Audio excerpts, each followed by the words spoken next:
शुरुआत करें तो 28 सीटों में से एनडीए को 23 सीटें मिलने का अनुमान है, जबकि कांग्रेस को 5 सीटें मिल सकती हैं। 23 सीटें बीजेपी और जेडीएस गठबंधन को जाती हुई दिखाई दे रही हैं। अगर मैं 2019 के आंकड़े की बात करूं तो बीजेपी को 25 सीटें मिली थी, कांग्रेस को 1 सीट मिली थी और जेडीएस को 1 मिली थी और एनडीए के खाते में 1 गई थी। और इस बार एनडीए को यहां पर 23 सीटें यानी 2 सीटें कर्नाटक में बीजेपी को 2019 से माफ कीजिए कम मिलती हुई दिखाई दे रही है। जो हमारा ये सर्वे आया है कर्नाटक की, अगर हम बात करें, एक बड़ा राज्य है, कांग्रेस ने विधानसभा चुनाव में यहां पर जबरदस्त जीत दर्ज की थी और अब लोकसभा चुनाव में भी ऐसा लग नहीं रहा है कि उस विधानसभा का जो अच्छा परफॉर्मेंस था वो कांग्रेस यहां पर रिपीट कर रही है लोकसभा चुनाव। बिल्कुल, और सबसे बड़ी बात यहां पर क्या है कि जेडीएस के साथ उनका गठबंधन हो चुका है। जेडीएस जो वहां पर एक बड़ा फैक्टर है, इसी पर मैं बात करता हूं। मनोज जी जल्दी से बताइए जेडीएस कितना बड़ा फैक्टर होगा और जेडीएस का अलायंस किस तरीके से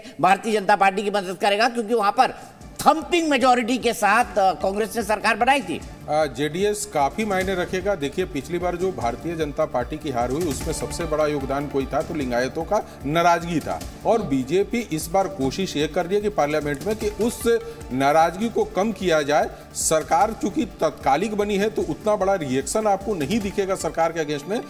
वहां पे दूसरा कांग्रेस का एक अच्छा लीडर जो है डीके जो अपने शेट्टार की आप बात कर रहे हैं। हाँ, कांग्रेस सरकार की छोटी सी टिप्पणी, शेट्टार का आना क्या बीजेपी के लिए फायदेमंद होगा और इसीलिए लोकसभा चुनाव में बीजेपी को उतना ही गेन है जितना कि 2019 में था?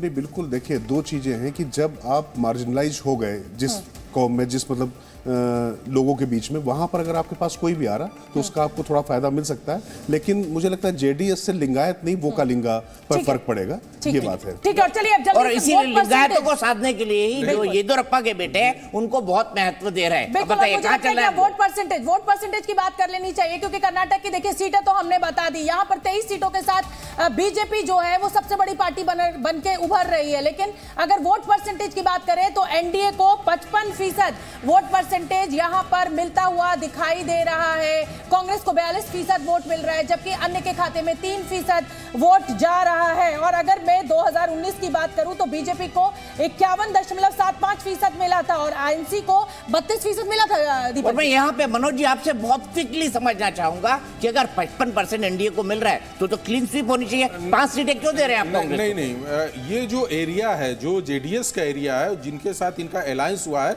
वहां पे वोट परसेंटेज काफी ज्यादा बढ़ रहा है, इसलिए वोट परसेंटेज बढ़ा है। ये सीट में वो इजाफा नहीं हो पाएगा, लेकिन जो जेडीएस की सीटें आ रही है बढ़ने के कारण आ रही है और बीजेपी के जो समर्थन मिला है तो जेडीएस को सीटें आ रही है। आरती जी बहुत कर्नाटक का घूम गई थी। आरती जी वक्त हो गया, जल्दी से आरती जी से पूछ लीजिए आप क्या पूछना चाहते हैं। 10 सेकंड के रिएक्शन। दीपक जी सिंपल सी बात है कि पार्लियामेंट्री इलेक्शन जब होते हैं तो वोटर बहुत अलग पैरामीटर्स देखता है।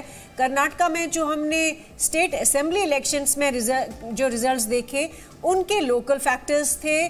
बेशक राहुल गांधी की भारत जोड़ो यात्रा का एक इम्पैक्ट हमने देखा और जेडीएस इनफैक्ट जेडीएस का जो वोट था वो कांग्रेस को शिफ्ट हुआ उस टाइम पे।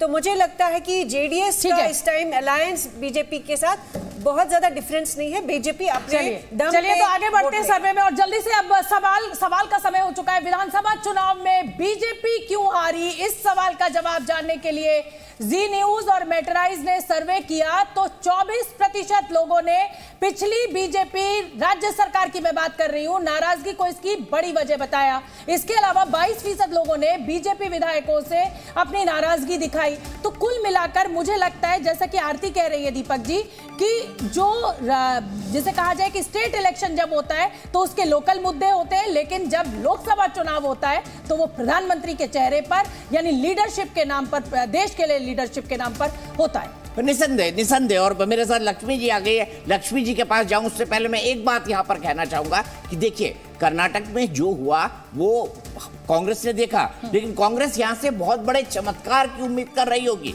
लेकिन उसके लिए मिल रही है सिर्फ 5 सीटें। लक्ष्मी जी क्या आपको मनोज जी के इस आंकड़े से आप सहमत है? यही माहौल है इस वक्त साउथ में, कर्नाटक स्टेट में? देखिए कर्नाटक में जिस तरह स्टेट असेंबली इलेक्शन कांग्रेस ने जीता